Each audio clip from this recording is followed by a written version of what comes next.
Well, welcome back to Lesson 2, the Screwtape Letters. We're going to be considering the first three letters out of the book, the Screwtape Letters, again written in 1940.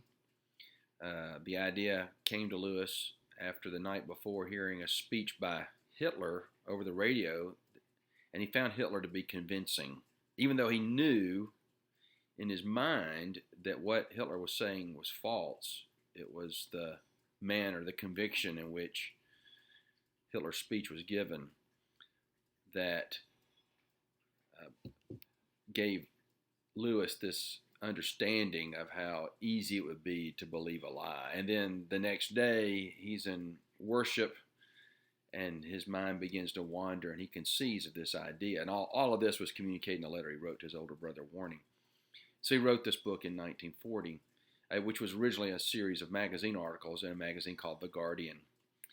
Well, let me read to you, and this may be a repeat from last time, but this is Lewis's preface to the Screwtape Letters, and this is a copy that I owned for some time. But Lewis writes this: "There are two equal and opposite errors into which our race can fall about the devils. One is to disbelieve in their existence. The other is to believe and to feel an excessive and unhealthy interest in them. They themselves are equally pleased by both errors, and hail a materialist or a magician with the same delight. The sort of script which is used in this book can be very easily obtained by anyone who has once learned the knack, but ill-disposed or excitable people who might make a bad use of it shall not learn it from me." So anyway, what we get out of that, just a brief quote from the preface, is that an unhealthy interest, or to totally dismiss the whole concept of the demonic, is unwise. But I like this quote. He says, "They themselves," speaking of the devils, "are equally pleased by both errors, and hail a materialist or a magician with the same delight." And just to be clear, and again, I'm maybe repeating myself from last week, but Lewis is not a dualist. He doesn't believe that the devil and God are equal opposing forces. He understands the devil to be a fallen angel. And so that perspective comes out in the Screwtape Letters, but it's worth saying from the outset. So let's remember as we go forward, we always got to remind ourselves, you have to think backwards when you read the Screwtape Letters. You're reading the perspective of a demon writing to another demon. Screwtape writing to his nephew Wormwood, relating to a patient, a person that he's trying to tempt, a person that he's trying to keep away from the faith. And so whenever the enemy is referenced, from Screwtape's perspective, that's God. So we have to kind of keep that in mind. But the first letter that we read in the Screwtape Letters, they're not given titles. The letters are no chapter titles. They're just numbered, as you can see. They're given Roman numeral numbers in my copy. But I would call the first letter, the title, if I had to title it, "The Benefit of Materialism." The benefit of materialism. And you remember just a moment ago, Lewis talked about how he felt like that the devils appreciated a materialist as much as a magician. Now, what's materialism? The way Lewis is describing it, and the way even Screwtape would talk about it in this letter. Well, materialism is the idea that all I see is all there is. There is nothing beyond what I can see and touch. So the whole idea of the supernatural or the spiritual is irrational. Well, there's no place for God. And so in the first letter, what we see is he wants to keep the patient a materialist. And so what Screwtape does is he writes this letter to Wormwood. In the first letter, he basically is encouraging him. "I note you say you're guiding your patient's reading and taking care. He sees a good deal of his materialist friend." We want to keep him in the realm of materialism. We want to keep him thinking along those lines. And then what Screwtape does in writing Wormwood, he says, "And let me give you some insight from my own experience and what I did." But before he gets to his own experience, he makes an interesting point. He argues in this letter. I thought this was really interesting from Lewis's perspective, and with one which I agree, we would most likely agree, that reason is the enemy's, or to put it in our way, is God's ground. In other words, that Christianity is not irrational. And that's really what we see a lot today, isn't it? I mean, there's a lot of this debate that's floating around in our day. I don't believe in religion. I believe in science. I don't believe in faith. I believe in science. That's a subtle way of saying faith is irrational. Science is rational. Faith is this, blind leap. I just choose to believe despite evidence. I mean, I think that's a popular conception of faith or religious faith. But in science, that's rooted in facts. That's rooted in the observable. That's rooted in the scientific method. And so that's often the contrast. But Screwtape is saying, don't let our patient, your patient, get sucked into reason, because that's really God's ground. It's not irrational.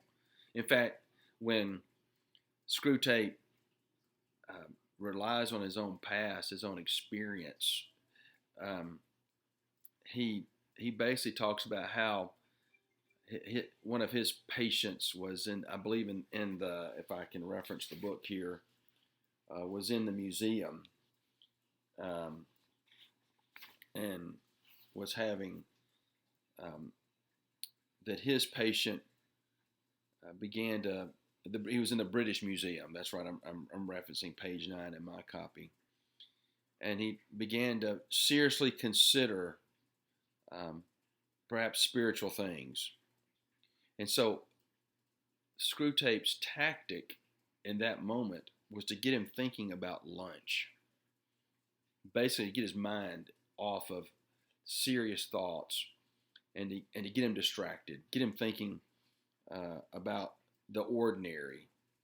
And he says, I showed him a newsboy shouting the midday paper and a number 73 bus going past. And before he reached the bottom of the steps, I got him into an unalterable conviction that whatever odd ideas might come into a man's head when he was shut up alone with his books, a healthy dose of, quote, real life, by which he meant the bus and the newsboy, was enough to show him that all, quote, that sort of thing just couldn't be true.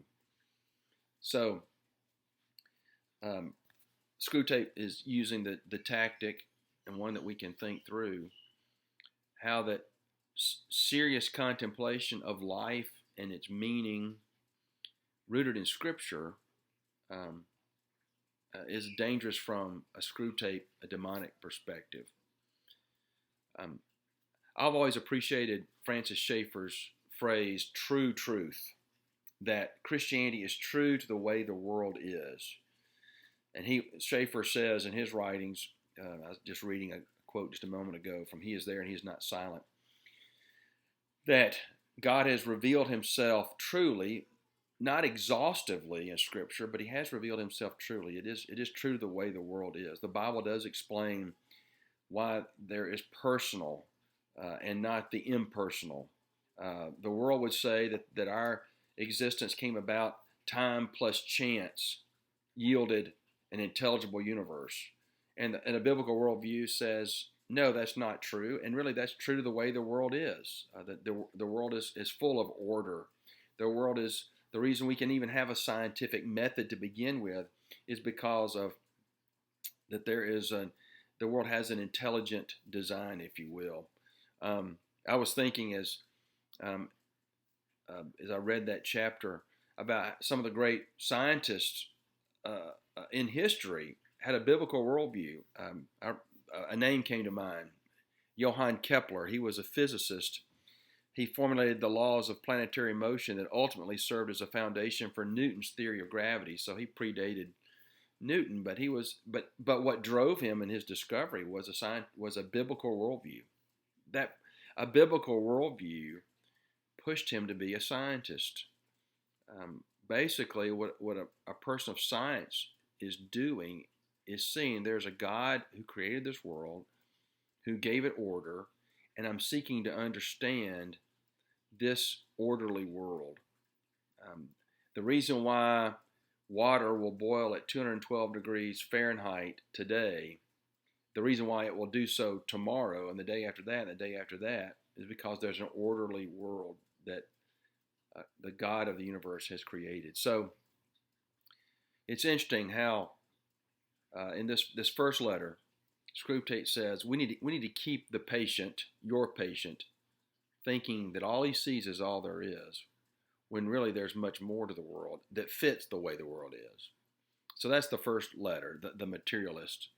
The second letter starts off with some interesting humor. It starts off, well, with the reality, the revelation, I should say, that Wormwood's patient has become a believer. He says, "My dear Wormwood, I note with grave displeasure that your patient has become a Christian.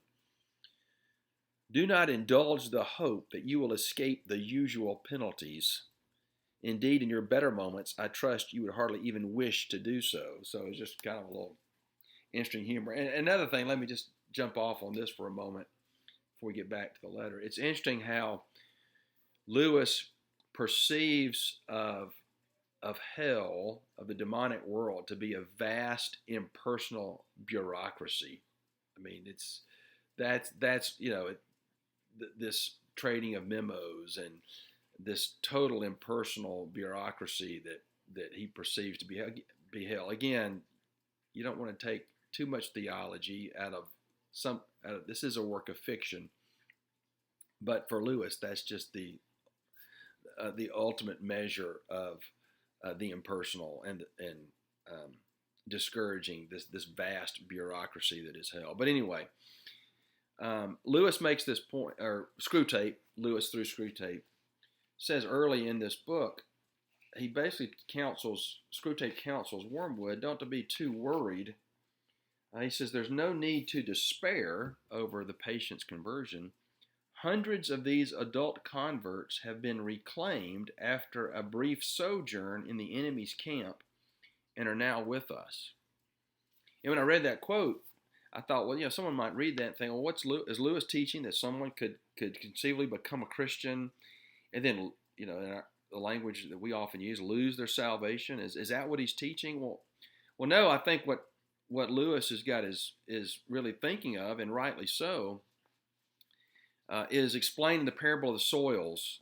That's found in Mark 4, Matthew 13, and Luke 8. The sower went out and sowed seeds, and there were the four types of soils on which the seed fell, and some fell on rocky soil, and initially showed life, but then the cares of this life choked out the fruit. I mean, Lewis is describing what all of us sadly have seen from time to time, and that's friends or even former spiritual leaders we've known who've seemingly walked away from the faith, and we find it hard to process that.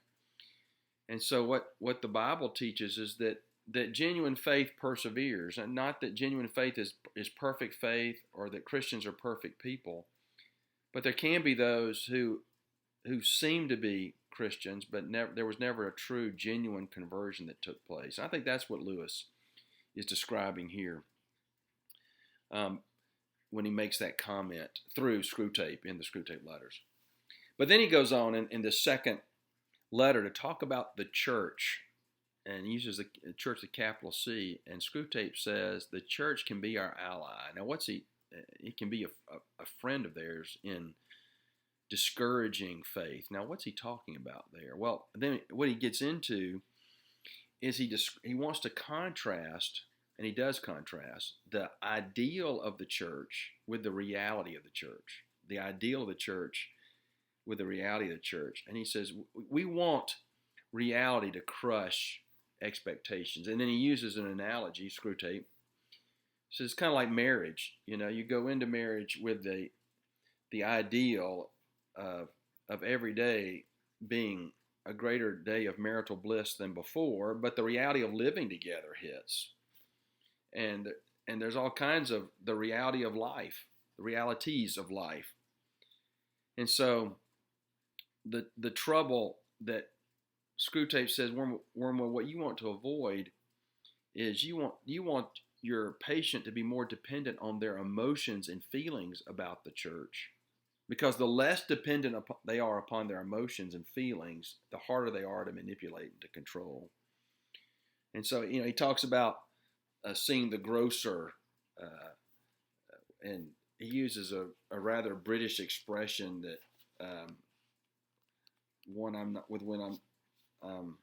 as he describes seeing the fellow church members. He says he has I think he called it an oily expression. When he goes inside, he sees the local grocer with rather an oily expression on his face, bustling up to him to offer him one shiny little book containing a liturgy which neither of them understands. Lewis worshiping in the Anglican church of his time, using the Book of Common Prayer. But I like this. I want to back up just a moment. He says, one of our great allies at present is the church itself. He's with a capital C. Do not misunderstand me, Screwtape writes. I do not mean the church as we see her, spread out through all time and space and rooted in eternity, terrible as an army with banners. Yeah, that's the way the demonic forces would see the church. That, I confess, is a spectacle which makes our boldest tempters uneasy. The church, Christ Church. But fortunately, it is quite invisible to these humans. All your patient sees is the half-finished, sham Gothic erection on the new building estate. And then he goes on to describe seeing the actual church members. And so again, he wants to discourage a believer by seeing the reality of the church contrasted with perhaps the idealistic view. And that's what the church is. I mean, the church is full of broken people. We're a messed up bunch. We're going to let each other down. None of us are going to live up. We're going to falter. There'll be times when we don't treat each other kindly. We don't show proper care for each other. But what the church is a collection of redeemed sinners. A collection of redeemed sinners. That's what the reality of the church is. And so we don't want to, when the church fails to meet our expectations, that's the norm, because we all fail to meet our expectations. You know, the saying is quite true that we judge each other, or we judge others, I should say, by their actions. We judge ourselves by our intentions. And that's the way we ought to look at each other. I like this quote.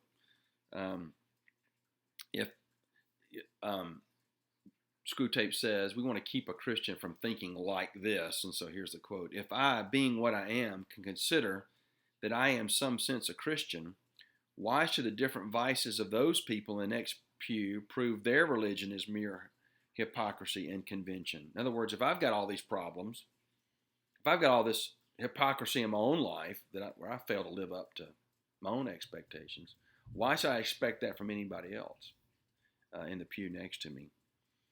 It's really, the more we need to see the plank in our own eye, the more equipped we are, the better perspective we have on the speck in somebody else's eye. That's what he's getting at. So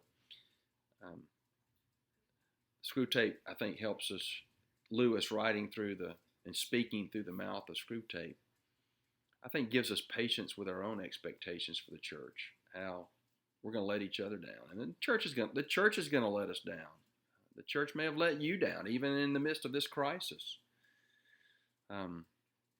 That's hard. That's hard for, as a pastor and his elders and his deacons, to hear, but that's bound to happen. So we want to have patience with and for each other. So that was letter 2. I call it the conversion. Letter 3, I would call the mother.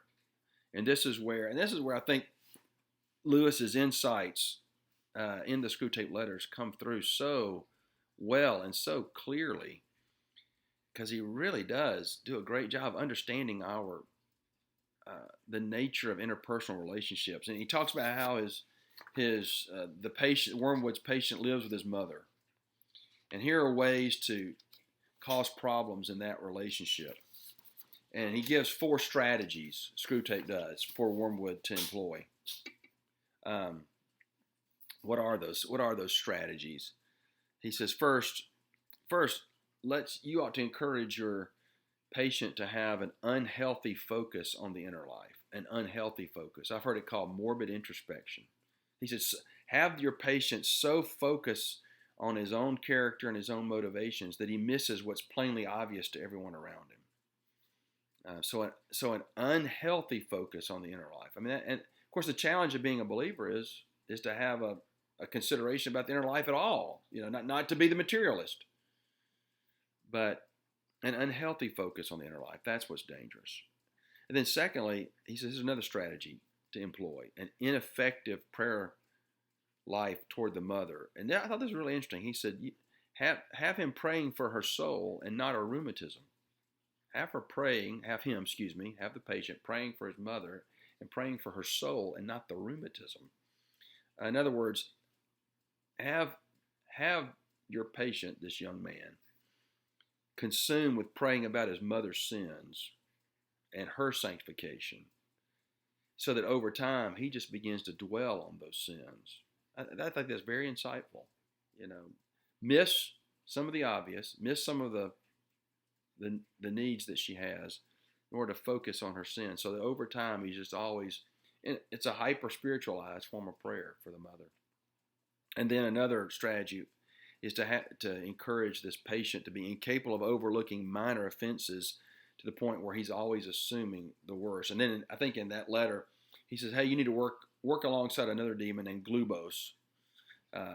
Glubos is dealing with the mother, right? So this is something y'all can work together on, Screwtape says, so that they're always assuming the worst in the other, to the point where even the looks they give each other are like intentional attacks. I mean, this is great stuff when it comes to our own relationships as we think through them. And then the fourth strategy was and this gets back to an earlier point, that they're judging each other by their actions, but only looking at themselves by their intentions.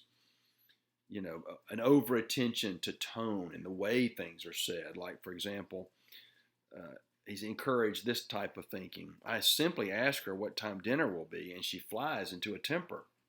That type of thinking.